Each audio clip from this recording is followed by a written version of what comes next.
आगाज न्यूज राजस्थान। चलिए रुक करते हैं समाचारों की ओर। अगर बात करें तो हमने सभी से सुना है कि ये जयपुर जब बसा था उसके पहले का है महाराजा जिन्होंने जयपुर बसाया था उनका चूंकि संस्कार पे ये हुआ था। क्या मान्यता है उधर, कब बसा ये और इसका किस तरह से रूटीन चलता है? ये जयपुर का सबसे प्राचीन मंदिर है और हनुमान जी महाराज यहाँ स्वयं प्रकट हैं।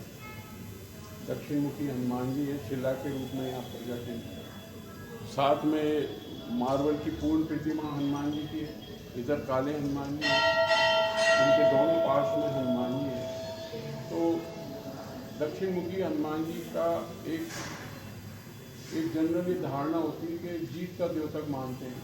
किसी भी कार्य का जो ऐसा कार्य जो जरूर कार्य है उसको सिद्ध करने के लिए यहाँ भगवान के यहाँ लोग धूप लगाते हैं, अर्जी लगाते हैं और उनकी मान्यता पूरी होती है। उसके बाद वो जो भी जिसका बोला हुआ होता है, जागरणा है, अखंड रामायण है या सुंदरकांड पाठ है, वो सब अपना यहाँ पर जो बोला हुआ आता है वो कराते हैं। साथ में जयपुर के जो आज से जो जयपुर बसा उन सभी की सातों जाति यहाँ कुल देवता की मान्यता है। सभी जातियों का यहाँ मुंडन संस्कार, चोटी संस्कार और गठजोड़े की जात, शादी के वेरी नेक्स्ट डे यहाँ पर वो गठजोड़े की जात होती है। महाराजा का भी क्या चोटी संस्कार हुआ था? हाँ, सवाई जयसिंह जी महाराज का जिन्होंने जयपुर बसाया है उनका भी चोटी संस्कार यहाँ हुआ है, वो भी ऑथेंटिक रिकॉर्ड है। मंदिर की बसावट कब ये मंदिर बना, कितने साल पुराना बना? एग्जैक्ट ईयर तो मालूम नहीं, लेकिन जयपुर से बसने के काफ़ी पूर्व का ये मान्यता है। यहाँ एक शिव मंदिर भी है जहाँ एकदम जो शिवलिंग है वो गोल ना होकर के एकदम अलग स्टाइल में है, जैसे कि सारे जितने ज्योतिर्लिंग हैं उसी तरह से एकदम अलग करें। ये जो शिव जी का मंदिर है ये पूर्व में यहाँ पर भगवान लक्ष्मी और नारायण की मूर्ति थी। उसको हो सकता है कुछ अगले काल खंड में इनको वो मूर्ति तो यहाँ गांव में चली गई और फिर यहाँ पर जो है शिव जी को प्राण प्रतिष्ठा कर। गुरुदेव, घाट के बालाजी नाम क्यों रखा गया? कहते हैं कि यहाँ आसपास मुझे घाट तो उनको दिखा नहीं है, घाट होंगे। नहीं, पूर्व में यहाँ घाट थे, काफ़ी घाट थे यहाँ और यहाँ पर छोटे छोटे काफ़ी घाट थे जहाँ पानी का पूरा एक जमाव रहता था। पानी का स्रोत था, पानी के अलग अलग स्रोत थे और वो उस तरह से बावड़ी और घाट ये काफ़ी थे पूर्व में। इसकी पूजा का समय क्या है और किस तरह से लोग यहाँ आते हैं और क्या क्या मन्नतें होती हैं, किस तरह से पूरी होती है?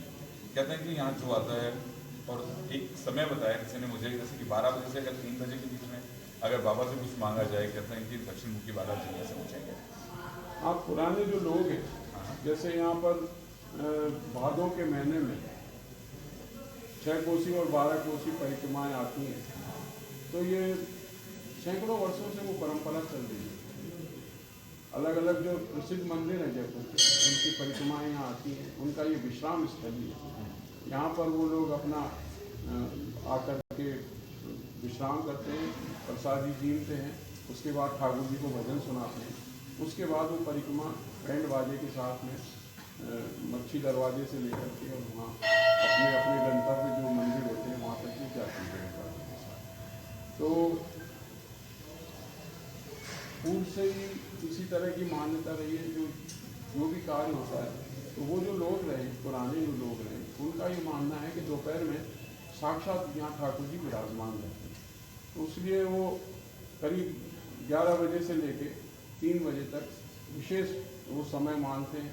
इसलिए ये जो वजह है, हमारे यहाँ नित्य प्रति भगवान का स्नान होता है और उसके बाद भगवान को नई पोशाक धारण होती है और वही क्रम हमारा नित्य प्रति रहता है। यहाँ हमारे नित्य भगवान के स्नान होते हैं और उसके बाद चोला मंगलवार, शनिवार और पूर्णिमा का दिन यहाँ चढ़ाया जाता है। उसके बाद भगवान की श्रृंगार आरती होती है, उसमें सभी भक्त लोग आते हैं और आरती की स्तुति करते हैं और दोपहर में विशेष जिनको मान्यता है वो अपनी अपनी क्रम जो भी बोल जाते हैं, किसी को सवामणि करनी है, किसी को अखंड रामायण करनी है, किसी को जागरण करना है, वो बोल जाते हैं और अपनी मान्यता पूरी होने पर उसको ठाकुर जी के आगे पूरा करते हैं। तो यहाँ जात जड़ूला जामना भी करने आते होंगे लोग वापस में। हाँ बिल्कुल, जात जरूले का ही मंदिर है। जयपुर का तो सबसे पुराना जात जरूले की यहाँ सबसे ज़्यादा मान्यता है इस मंदिर की जयपुर में। जात और जरूले यहाँ पर होते हैं। यानी पूरे जयपुर के जितने भी बिल्कुल बिल्कुल जितने पुराने भी आसपास के गाँव के या जयपुर के आसपास सभी के यहीं। गाँव और पर्टिकुलर तो जो जयपुर है उसमें तो सातों जातों की यहाँ मान्यता है। चलिए गुरु, थैंक। अच्छा गुरुदेव, जैसे 12 से 3 जो आप बता रहे हैं कि भगवान ये बजरंगबली किससे होते हैं, 12 से 3 तो राम जी का शयन का टाइम होता है, शयन के बाद फिर बजरंगबली खुले होते होंगे 3 घंटे के लिए मुझे ऐसा। अब हमारा तो ये मानना है, देखो ठाकुर जी विराजमान है, ठाकुर जी ये तो बात सही है कि राम जी के अभिन्न है और राम जी के रोम रोम में हनुमान जी महाराज विराजमान है, लेकिन कुछ भगवान के लिए तो सभी समय उनके ही हैं। कभी भी आप मान सकते हैं, कभी भी उनके लिए पाठ कर सकते हैं, स्तुति कर सकते हैं।